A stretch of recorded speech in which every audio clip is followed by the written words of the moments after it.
வணக்கம் பாஸ்கரன் சார். வணக்கங்க. சட்டமன்றத்துல எதிர்க்கட்சி தலைவரான உதயநிதி ஸ்டாலின் அவர்கள் பாத்தீங்கன்னா மீண்டும் இந்த சனாதனம் குறித்து பேசியது பெரிய அளவுல சர்ச்சை கிளப்பியிருக்கு. நீங்க எப்படி பாக்குறீங்க சார் இத? சார், சனாதானத்தை பத்தி பேசுறதுக்கு உதயநிதி இல்ல, அவங்க அப்பா இல்ல, அவங்க தாத்தா இல்ல, எவனுக்கும் யோகிதை கிடையாதுங்க. ஏற்கனவே தான் இவன் வந்து சனாதன தர்மத்தை பத்தி பேசுறான்னு சொல்லி விட்டு நாங்க கேஸ் போட்டு வச்சிருக்கோம். அங்க போய் மன்னிப்பு கேக்குறான். அப்புறம் அந்த கேஸ் எல்லாம் ஒருங்கிணைச்சு எங்களுக்கு இது கிண்டி போலீஸ் ஸ்டேஷனுக்கு அனுப்புங்க, நாங்க அங்க வந்து நாங்க இது பண்ணிக்கிறோம் அவங்க ஆட்சியில இருக்கும்போது பேசுனாங்க. கிண்டி போலீஸ் ஸ்டேஷனுக்கு அனுப்புனாக்க அங்க இருக்க ஏசி விசாரிச்சாருன்னா என்ன ஆகும்? நியாயம் கிடைக்குமா? இப்ப கர்நாடகாவில் கேஸ் நடந்துகிட்டு இருக்கு, அதுக்கு நாங்க அப்ஜெக்ஷன் போட்டு விட்டோம். இவன் யாருங்க? எங்க இந்து தர்மத்தை பத்தி பேசுறதுக்கு இவனுக்கு என்னங்க யோகிதா இருக்கு? இவனே மதம் மாறினப்பா, மதம் மாறி போயிட்டான கிறிஸ்தவனம், இவனுக்கு என்னங்க யோகிதா இருக்கு? இவங்க அம்மா அங்க ஒட்டகத்துக்கு பூஜை பண்றாங்களா, அதை போய் கேட்டா நீ எங்க இந்து தர்மத்தை பேச உனக்கு என்ன யோகிதா இருக்கு? நீ யாரு? நீ நீ துணை முதல்வரா இல்ல, இப்ப எதிர்கட்சி தலைவரா இருக்க, நீ யாரா வேண்டாலும் இருக்கா? எங்க இந்து தர்மத்தை, எங்க சனாதன தர்மத்தை பத்தி பேச உனக்கு என்ன யோகிதா இருக்கு? அது சொல்லு. இல்ல முன்னாடி வந்துட்டு பாத்தீங்கன்னா 2 வருஷத்துக்கு முன்னாடி பேசி ஒரு பெரிய நாடு முழுக்க பரபரப்பை ஏற்படுத்தி நீதிமன்ற அளவுக்கு போயிட்டு இருந்தாரு. பல பேர் அவர் வந்து எச்சரிக்கையும் கொடுத்திருந்தாங்க. அப்படி இருக்கும்போது மீண்டும் மீண்டும் சனாதனம் கையில் எடுக்க காரணம் என்ன சார்? அதாங்க வேணும்னு எங்களை வம்புழுக்கிறானுங்க. வேணும்னு நாங்க இந்த இந்து அமைப்பெல்லாம் இருக்கானே, இவ்வளவு இந்து அமைப்பு வச்சிருக்கானுங்க, இவனெல்லாம் நாக்க புடிக்கிட்டு சாப்பிடுங்க. அவனுங்க எதுக்குங்க இந்துன்னு இருக்கான்? கலர் கலரா பட்டையை அடிச்சுக்கிட்டு பொட்டு வச்சுக்கிட்டு அவன் பின்னாடி சுத்திக்கிட்டு இருக்கானுங்க. இவன் இன்னைக்கு சனாதன தர்மத்தை பத்தி பேசுறானே, இவனுக்கு என்ன யோகிதா இருக்கு? இவனே சினிமா நடிகைக்காக பாலுடால குடிச்சவன், அவன் ஒரு சினிமா நடிகைக்காக கார் டேக்ஸ் வச்சவன் மக்கள் வரி பணத்துல. இவெல்லாம் இன்னைக்கு வந்து எதிர்கட்சி தலைவர் உட்கார்ந்துட்டு சனாதன தர்மத்தை பத்தி சட்டசபையில பேசுறான். சீஃப் மினிஸ்டர் விஜய் கூட தான் கையில கயிறு கட்டிருக்காரு. அப்ப இவனோட பேச்சை அவர் ரசிக்கிறாரா? எங்க இந்துக்கள் ஓட்டு இல்லாம அவர்கள் ஜெயிச்சிட்டாரா? இந்த இந்து அமைப்பு என்னங்க பண்றான்? இவ்வளவு பேரு நாங்க பிடிக்கிட்டு சாவுங்க. எதுக்குடா நீங்க எல்லாம் இந்துன்னு சொல்லிட்டு இருக்கீங்க?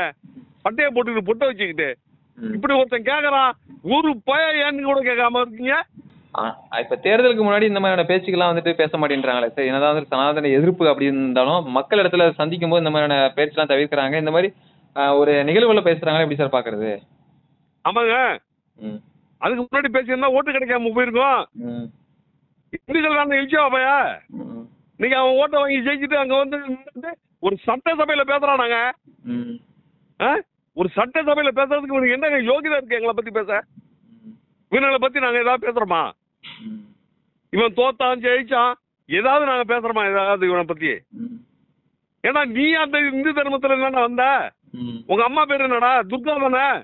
ஏன் அந்த பேரை மாத்தி வச்சுக்க? உன் வீட்டுல வச்சு பூஜை பண்ணிட்டு இருக்கீங்க. ஏற்கனவே இந்த பொன்முடி மினிஸ்டரா இருந்தவன் அவன் கேடு கட்டப்ப, அவன் சைவ வைணவத்தை பத்தி பட்டையும் நாமத்தை பத்தி போட்டு விலைமாதுகளை வச்சு பேசுறான். என்னதான் நினைச்சிட்டு இருக்கீங்க நீங்க? இப்படியா பண்ணிருந்தீங்க?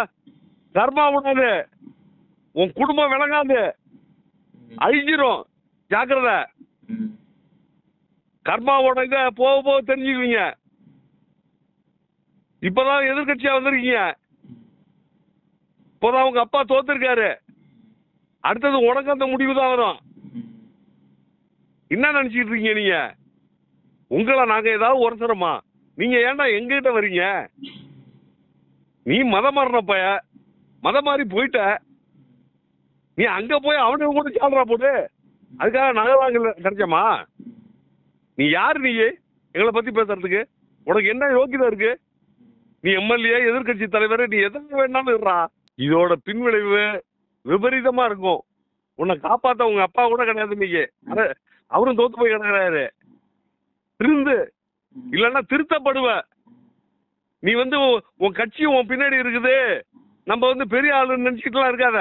எங்க இந்து சனாதன தர்மத்தை பத்தி பேச ஒரு நாய்க்கு யோக்கியதை கிடையாது. இதோட திருந்து ஏற்கனவே டெங்கு மலேரியா ஒழிக்கிற மாதிரி ஒளி பண்ண என்ன எங்களை வந்து என்னதான் நினைச்சிட்டு இருக்கீங்க நீங்க? டேய் பண்டைய காலத்து இது அது எங்க இது தருமோ இன்னைக்கு நேத்து வரல. என் பாட்ட முப்பாட்டம் காலத்துல இருந்து நாங்க இருக்கிறோம். நாங்க வந்து மதம் பண்றோம் உங்களுக்காக காசுக்காகவும் உயிருக்கு பயந்தும் நாங்க மதம் பண்ற பயலுங்க கிடையாது. இதோட திருந்து இல்லன்னா திருத்தப்படுவ. அது சனாதன தர்மமே திருத்திக்கும் உன்ன. அதுக்கே நீ பதில் சொல்லி ஆகணும். ஜெய்ஹிந்த் சார். நன்றி சார்.